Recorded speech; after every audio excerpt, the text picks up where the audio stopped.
হবা বড় হয়ে? বিজিবি। বিজিবি হবা? কেন বিজিবি হবা? বিজিবি হয়ে কি ভালো করবা? লাগে, আমার শখ। বিজিবি হয়ে তুমি কি করতে চাও? ট্রেনিং নিতে চাই। ট্রেনিং নিয়ে তুমি দেশের জন্য কাজ করবা? হুম। দেশকে রক্ষা করবা? হ্যাঁ। কি করবা তুমি বিজিবি হয়ে? দেশকে বাঁচাবো। কার হাত থেকে বাঁচাবা? শত্রুর হাত থেকে? হ্যাঁ। বই পড়তে ভালো লাগে? হ্যাঁ। কি বই পড়তে ভালো লাগে? গল্পের বই। বই দেখেছো মেলাতে? হ্যাঁ। পছন্দের বই পেয়েছো? না। পাওনি? বুঝতেছো? হ্যাঁ। আমরা কয়েকটা স্টল ঘুরে ফিরে দেখলাম যে আসলে এই বই যে মানের বই বা যে পরিমাণ বইয়ের ধরন তার চেয়ে দামটা অনেক বেশি মনে হচ্ছে। আর বিশেষ করে বাচ্চাদের বইটা আরেকটু সুলভে করা উচিত, তাহলে বাচ্চাদের এবং প্রত্যেকটা পরিবারের হার্ড কপির প্রতি আগ্রহ বাড়বে। যে হার্ড কপিটা ক্রয় করবে, বাচ্চারা বাসায় নিয়ে এটা উল্টে পাল্টে দেখবে, এটা স্টাডি করবে বা এখান থেকে তারা পড়ে অনেক কিছু জানবে।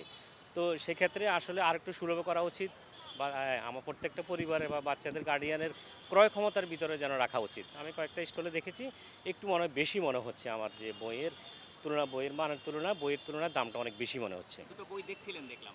জি জি, দুইটা বই দেখছি, দাম ছিল আসলে দুইটা বই ওনারা 1040 টাকা চেয়েছে। আসলে বাচ্চাদের ছোট দুইটা বই 1040 টাকা খুব বেশি মনে হয়েছে আমার কাছে, যার কারণে আমি কিনে নিতে পারিনি।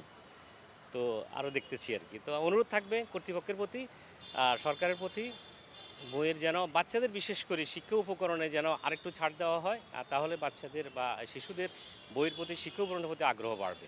বাড়তি দামের কোনো সদুত্ব তারা দিতে পারে নাই। তারা বলল যে সব কিছুতে এখন খরচ বাড়তি, কাগজ, প্রিন্ট ইত্যাদি যা আছে দাম বাড়তি, এই কারণে তাদের দাম বাড়তি।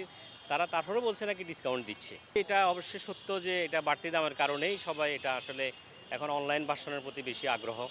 এটা খুব সহজে হাতের কাছে অনলাইনে এটা ডাউনলোড করে পড়তে পারছে। তো সেক্ষেত্রে আর এই বেশি দাম দিয়ে বইটা কেনা পড়তেছে না।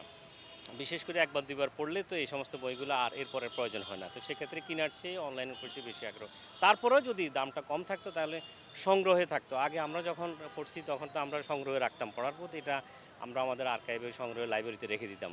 কিন্তু এখন প্রত্যেকটা পরিবারের লাইব্রেরি দেখবেন যে পাওয়া যাবে না, এখন সংগৃহীত বই নাই। সবাই কিন্তু ডিজিটাল ভার্সনের উপর নির্ভরশীল হয়ে গেছে এই বাড়তি দামের কারণে।